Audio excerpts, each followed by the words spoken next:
torban dabre hogganoonni keenya magaalaa itti maaddeeffadhee isin tumsaa ture yeroo dhufanitti muummichi ministeeraa keenya Dr. Abiy Ahmed galatanatti kannatan qotusullee osoo hin ta'ee jiru xiqqoo qaamaan waan irra yabbuu ta'eef dursa waan naa kennaniif ani immoo har'a hangafni keenya pirezidantiin keenya obbo Lammaa Magarsaa na dura osoo dubbatiin hin dubbadhu jechuudhaan ida Abiy Ahmed na bira kaayate isaatti dabarsuun barbaada. President Lammaa Magarsaa eega waliin dhaggeeffanne boodan walitti deebi'a. President Lammaa gamana nuu dhiyaadhu.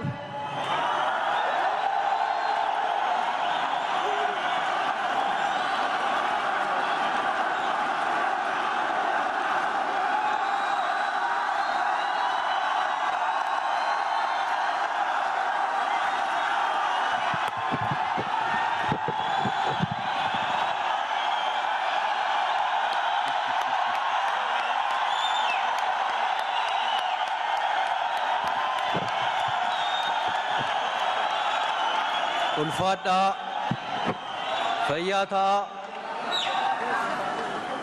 ilmaan Oromoo keessummoon xinnaa guddaan ayyaana seena qabeessa kana irratti argamtan hundi keessan baga gammaddan baga waliin gammanne isiniin jechuun barbaada.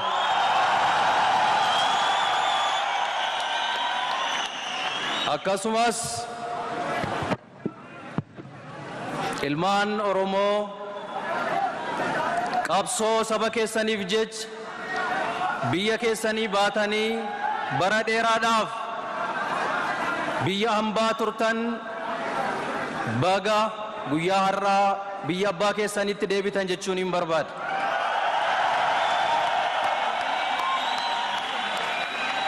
Akkasumas Jawar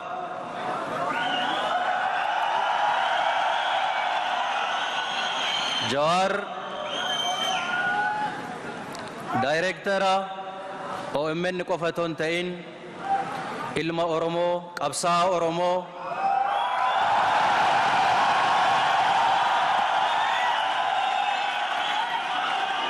isin fuuldurat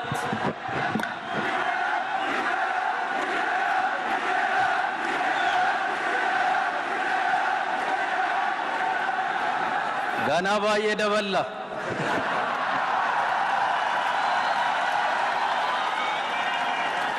Jawar Mohammadiif hunda caalaa jaalala obbolummaa isaaf qabu isin fuulduratti ibsuuf hin barbaada. Akkasumas OMN'n qabsaa saba Oromooti miidiyaa qofa miti. Kanaaf qabsoo saba Oromoo keessatti hirmaatee gumaacha guddaa taasisaa ture waan ta'eef kanarraan geenyu kana keessatti gumaacha inni taasiseef carraa kanaan galateeffachuun barbaada.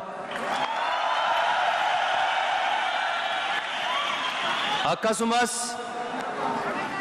raayyaa qabsoo Oromoo kan taatan qeerroon Oromoo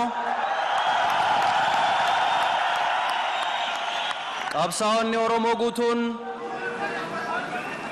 qabsoo saba keessaniif taasistanii barii har'aa kana arguu keenyaaf warri gumaachitan hundaa galata qabdu waan ta'eef ammas irra deebi'ee baga gammaddan baga gammanne jechuun barbaada. Oromiyaa Miidiyaa Neetwoork hojii guddaa hojjetaa turee jira. Har'a immoo injifannoo sabni keenya argate ifa sabni keenya argate irruma caalaa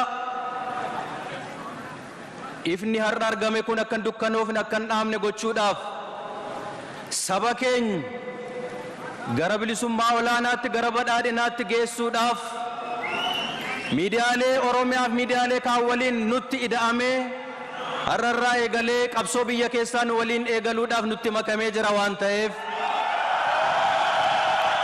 baga nagaan dhuftanii jechuun barbaada. Kanatti aansuudhaan gara fuula duraattis akkuma kaleessa waliin calqabne karaa waliin imaluu eegalle galmaan gahuudhaaf waliin akka hojjennu ammas abdii guddaa abdii guutuun qaba.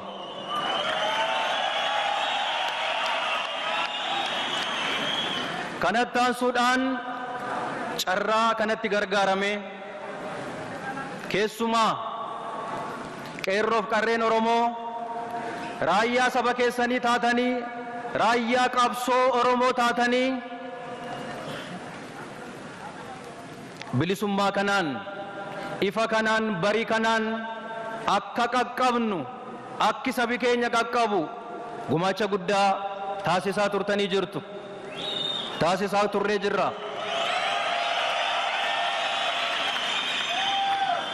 Injifannoo argachuun waan guddaa tokko.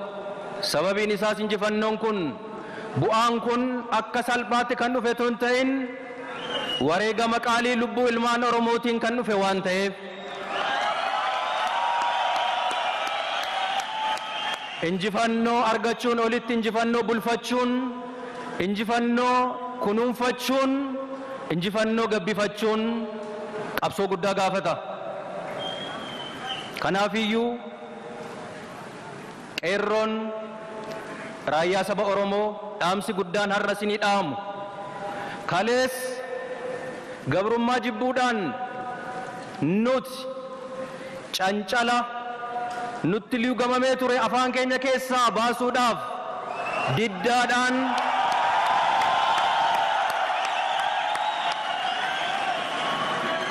bara hamba kana keessatti mormii gaggeessaa turree jirra.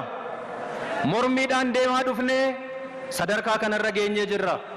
Mormiin keenyas firii bu'aa argamsiisee jira.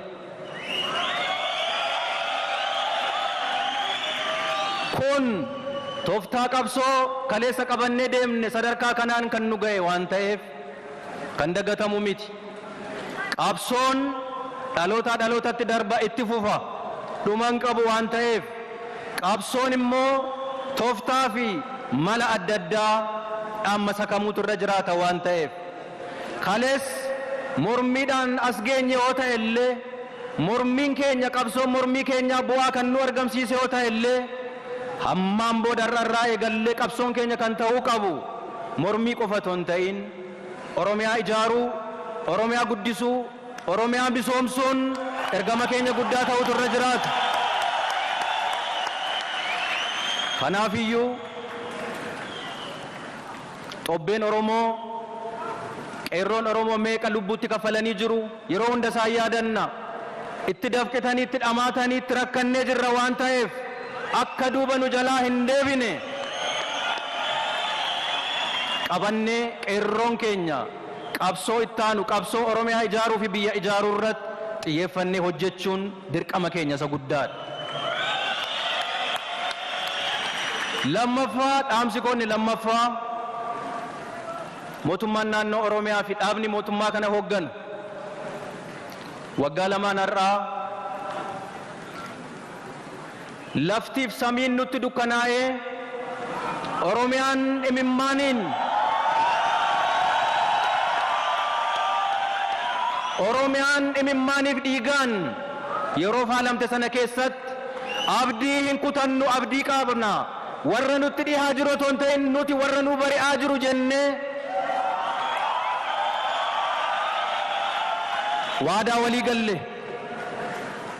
Waadaan keenya lafan buune dhugumaan warra nutti dukkanaa'aa jiru otoo hin ta'in warra nu ifaa jiru warra barii barraaqatti bahaa jiru har'allee olaalle. Kanaaf siyaasa biyya keenyaa keessatti siyaasni biyya keenyaa summii ta'e ilmaan Oromoo qabsaa'ota Oromoo hedduu nyaatee jira, gatii kaffalchiisee jira. Nuti ilmaan Oromoo seenaa siyaasaa aadaa siyaasa biyya keenyaa geeddaruun nurra jiraata jennee ummata keenyaaf akkuma waadaa galle hooggantoonni mootummaa naannoo Oromiyaa Oromoo bittinnaa'ee fi Oromoo faca'e walitti qabuun dirqama keenya jennee akkuma waadaa galle walitti qabaa jirra. Saba Oromoo qofa otoo hin ta'in jaarmiyaalee siyaasaa Oromoo hunda, hayyoota Oromoo hunda walitti qabaa jirra, tokkoomsaa jirra.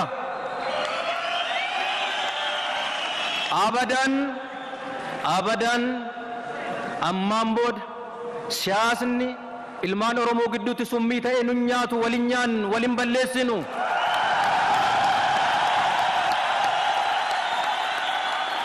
Abadan biyya keenya keessatti siyaasni summii ta'ee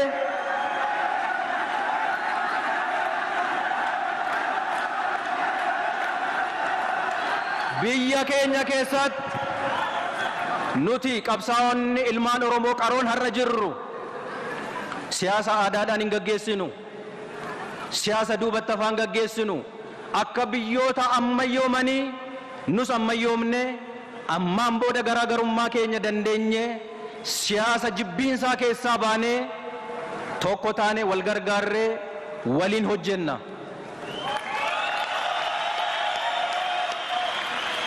Kanaaf nuti ummata kana fuuldura buunee warri qabsoo kana hoogganaa jirru waadaa keenya kaleessaan nyaannu Oromoo tokkoomsina, jaarmiyaalee Oromoo, siyaasa Oromoo tokkoomsina, ilmaan Oromoo tokkoomsina. Kanammoo kana gochuudhaaf dirqama lammummaa keenya hin baana jedhee tan abdadha. Kanatti aansuudhaan dhaamsin ani jaarmiyaalee siyaasa Oromoodhaaf dabarsuu barbaadu. Karaa fagoo deemnee yeroo isin simannu, karaa fagoo deemnee yeroo isin ammannu, karaa fagoo deemnee qe'ee keessanitti, biyya abbaa keessanitti galaati waliin hojjennu. Adda wal qoonnee bittinnoofnee Oromiyaan gabaa daldala siyaasaa akka isheen taatuuf miti.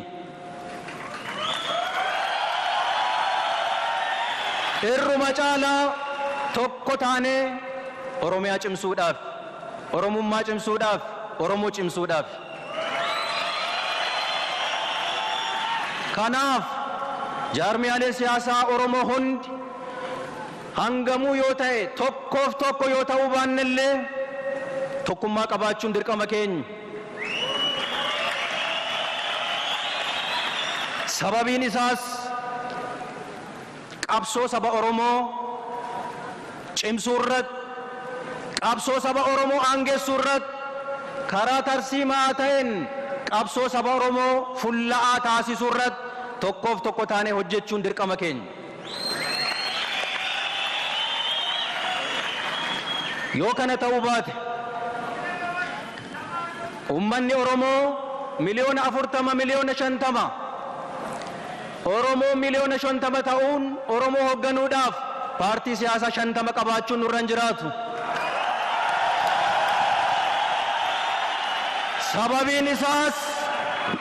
Sababiin isaas Oromootu miliyoona 50 malee saba tokko Oromoodhannis waan ta'eef gar tokkotti dhufnee humna cimaa bu'uura ta'u wal gargaaree qabsoo kana utubee ammaan booda bilisummaan arganne duubatti akka hin deebine taasisne hojjechuunii fi waan hojjennu hundaarratti itti gaafatamummaa olaanaaf of eeggannoo guddaadhaan hojjechuun dirqama keenyadha. Sababiin isaas har'a walitti qabamuun keenya injifannoo tokko ta'e illee haalli keessa jirru nu hubachuu dadhabnee adda facaan adda baane yoo taane sagal taatee baddee saglanuu wal badde akkan taane kana bishinaan hubachuun dirqama hooggantoota siyaasa Oromooti jedhee tan yaada. Sababiin isaas maaliif waa'ee tokkummaa hawwina? Maaliif waa'ee tokkummaa lallabna? Rakkoon keenya guddaan, dhukkubni keenya guddaan, summii guddaan gabrummaadhaaf nu saaxile isa waan ta'eedhaafi.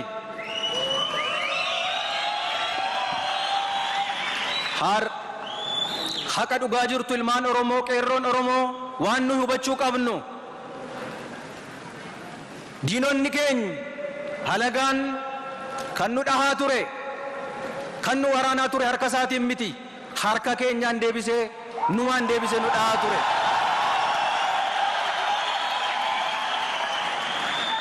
Abadan ammaan booda harka keenyaan deebisnee of hin dhoofnu. Kanaaf iyyuu ummanni keenya tokkoomee filannoo yaadaa qabaatee gara dimokiraasiitti cehee qabsoon keenya abbaa hirrummaa diinagdee saba kanaaf fiduudhaaf waan ta'eef sun akka inni dhugoomuu danda'u gara sanatti cehuudhaaf hundi keenya wal gargaarree waliin hojjechuun murteessaadha, barbaachisaadha har'a nuuf.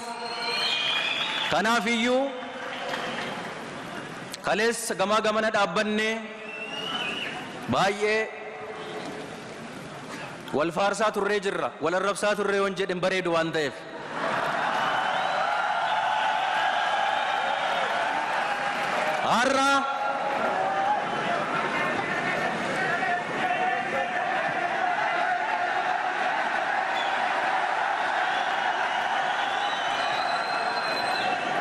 Har'a waliin gaarreeffannu nuti doofa miti, nuti jaamaa miti, nuti wallaalaa miti, warra nu galeeru, warra waa hunda beeknu.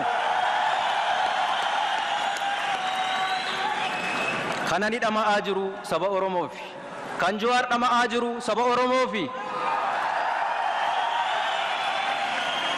Kana baruun dirqama, kana baruun hayyummaadha, kana beekuun qaroomina.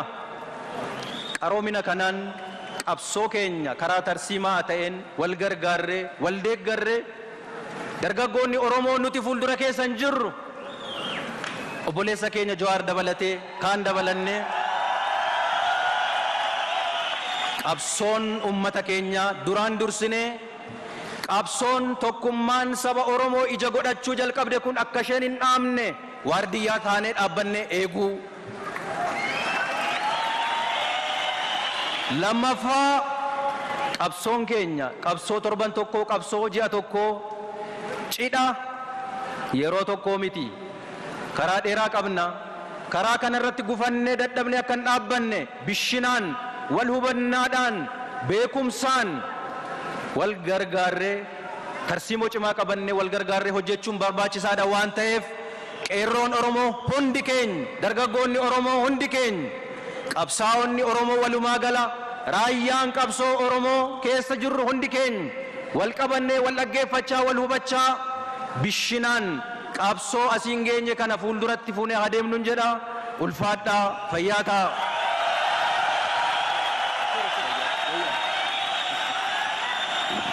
Hayyee kun jaala keessa ka qabsooti. Kompiitaraan bara Oromoo First bitee OMN ittiin jaarree odeeffannoo keessa hunda ittiin dabarsaa turedha. Har'a waldaansoo san injifannoodhaan xumurree biyyattis waan galleef anis nama nagayaa ta'uu kiyya mirkaneessuu waan hin barbaaduuf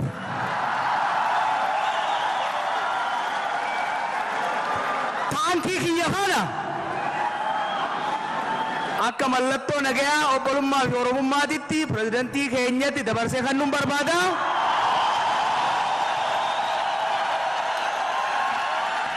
Akka inni na waa kanne immoo abbaan gadaa dhufee narraa fuudhee akka kan nuuf hin gaafadha. Abbaa gadaa bayyanaa hootti.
Mee amma akkami?